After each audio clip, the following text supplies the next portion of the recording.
you ever watch an Olympic final and just wonder, how does that athlete, on that one day, at that exact moment, pull off the performance of a lifetime? I mean, it's got to be one of the biggest questions in all of sports performance. I mean, really think about it for a second. We're talking years of training, all the sacrifice, and it all comes down to a few minutes, maybe even a few seconds. The pressure to nail that timing, it's just immense. So how do they do it? Is it just, crossing your fingers and hoping for a good day? Yeah, it's definitely not luck. No way. And honestly, it's even more than just pure hard work. The answer is, well, it's a science. It's a systematic, evidence-based process that's basically the master plan for engineering that perfect performance. And that science, it's called periodization. Now, I want you to really pay attention to the official definition here. It's not just a plan. It's described as an ongoing and reflective process. That phrasing right there, that's our first big clue that this isn't some static document. This is something alive, something dynamic. All right, so let's get right into it because we've got to bust the biggest myth about periodization right off the bat. It is not just a calendar that you print out and hang on the wall. So many people think a periodized plan is this rigid, fixed calendar, and it's just not.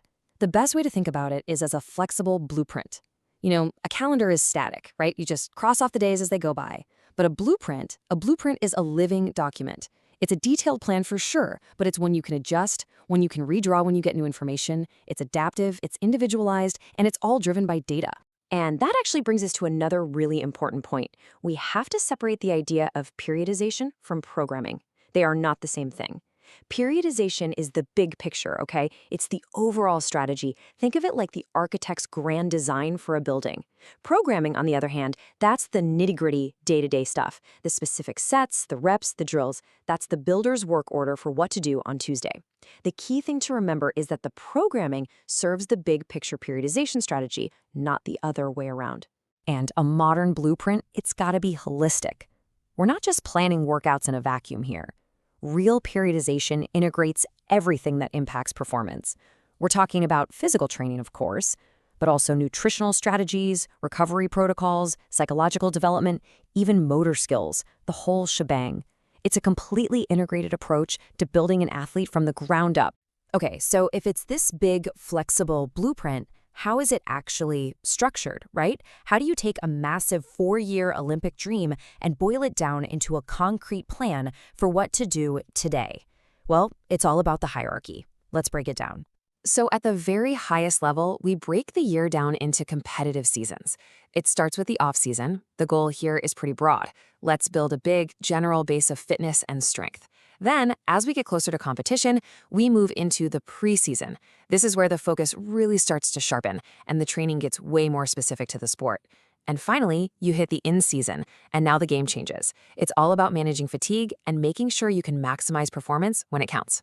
And this nested structure, this is really the key to the whole thing. It's like those Russian nesting dolls.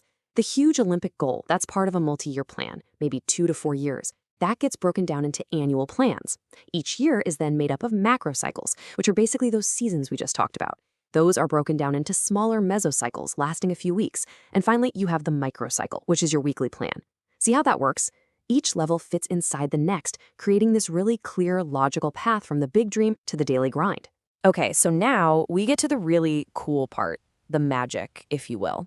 How does this whole structure actually let an athlete engineer a perfect peak for one specific day? Well, it all comes down to 2 things, data and a very specific strategy. First off, we have to acknowledge that athletes in individual sports have a huge advantage here. Think about it. In a team sport, you might have a long season with dozens of games that are all pretty important. But an individual sport athlete, they can often target one single climactic event, the Olympics, a world championship. This changes everything because the entire plan can be built around arriving at that one day with minimal fatigue and maximum readiness. And the strategy they use to hit that peak is called tapering. This is that final, absolutely critical phase where the training load is very carefully and systematically reduced. The goal is simple, but it is so powerful. You want to shed all the fatigue you've built up over months of hard training while holding on to every last bit of fitness you've gained. You're basically trying to get fresh without getting slow. So here's the crucial part. And honestly, this is where so many people get it wrong. The secret to a successful taper is to dramatically cut your training volume. That's the total amount of work you're doing, while keeping your training intensity high. So you're doing a lot less, but the work you are doing is still super sharp, still fast. It's all about quality over quantity. And remember how we talked about this being a flexible blueprint? Well, this is where that idea becomes so important. The taper and really the entire plan is not set in stone. It has to be a living document, one that's constantly being fine-tuned based on how the athlete is actually responding in the real world. This is what we call an adaptive feedback loop, and it's really the engine that drives a modern periodized plan. It's this constant cycle, right? You collect data on how the athlete is responding, you analyze that data to predict what might happen, you give that actionable info back to the coach, and then the coach uses that to adjust the blueprint. It's this ongoing conversation between the plan, the data, and the athlete that makes the whole thing work. All right, let's wrap this up. If there's one single thing you take away from all this, I want it to be this idea of an adaptive blueprint. Periodization is an incredibly powerful science, but only when you see it for what it is. It's a flexible blueprint, not a rigid calendar. It's an integrated approach that looks at the whole athlete. It's built on a clear, logical hierarchy that connects those huge dreams to what you do every single day. And, most importantly, it uses data to listen to the athlete and adapt the plan to perfectly engineer that peak performance. And that right there is the science of perfect timing. So now I'm going to turn the question over to you. For all the coaches and sports scientists out there watching, what is the single biggest planning challenge you face with your individual athletes? Drop your thoughts in the comments below. I'd love to hear them.